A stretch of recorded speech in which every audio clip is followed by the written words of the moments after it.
नमस्कार दोस्तों। क्या आप जानते हैं कि आप एक ऐसा अंतर्राष्ट्रीय व्यापार इंटरनेशनल ट्रेड कर सकते हैं जिसमें माल गुड्स खरीदे तो जाएं, बेचे भी जाएं, लेकिन वो माल कभी भारत आए ही नहीं?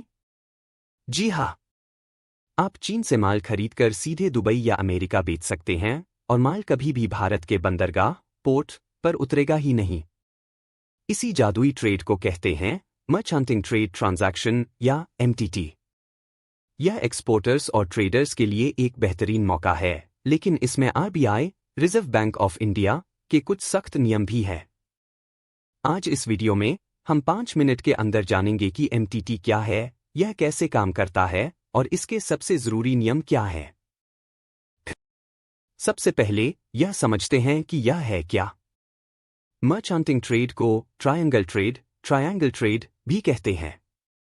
इसमें 3 पार्टियां होती हैं।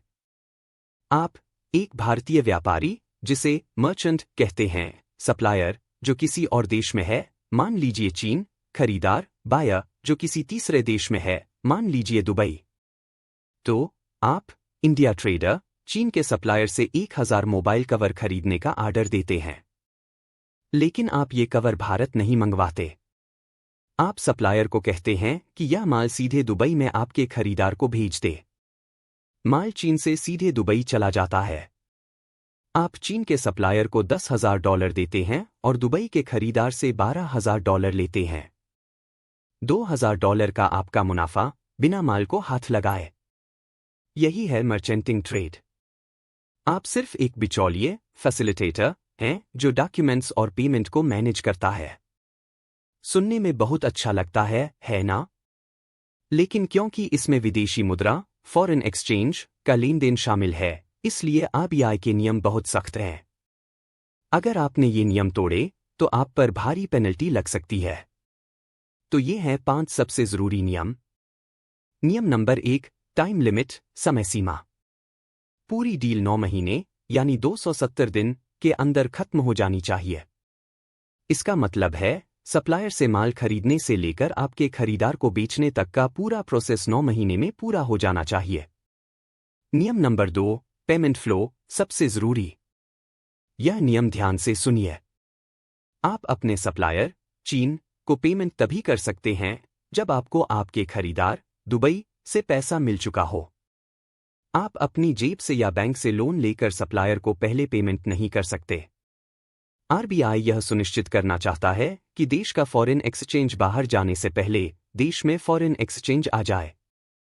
इसे नेटिंग कहते हैं। नियम नंबर 3, मुनाफा, प्रॉफिट।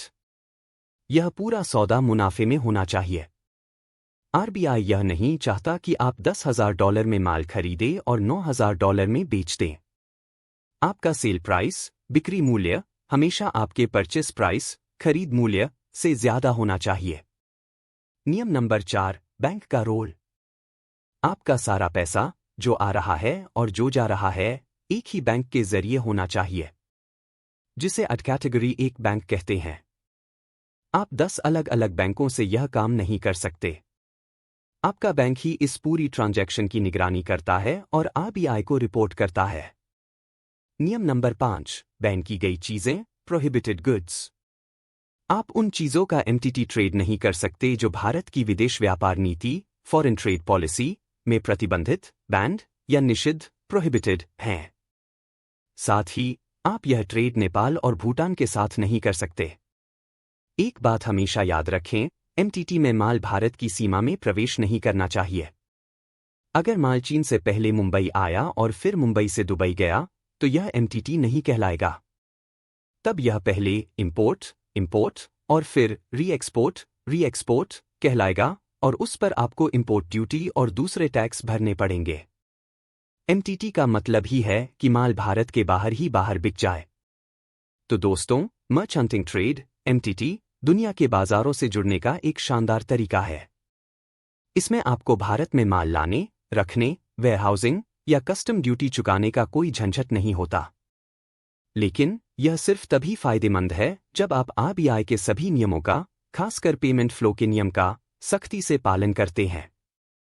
हमेशा कोई भी एमटीटी डील करने से पहले अपने बैंक, एडी बैंक से सलाह जरूर लें। अगर आपको यह जानकारी काम की लगी तो वीडियो को लाइक करें, अपने ट्रेडर दोस्तों के साथ शेयर करें और एक्सपोर्ट इंपोर्ट से जुड़ी ऐसी ही ज़रूरी जानकारी के लिए हमारे चैनल को सब्सक्राइब करना न भूलें। अगर आपका एमटीटी से जुड़ा कोई सवाल है तो नीचे कमेंट्स में पूछें। मिलते हैं अगले वीडियो में। धन्यवाद।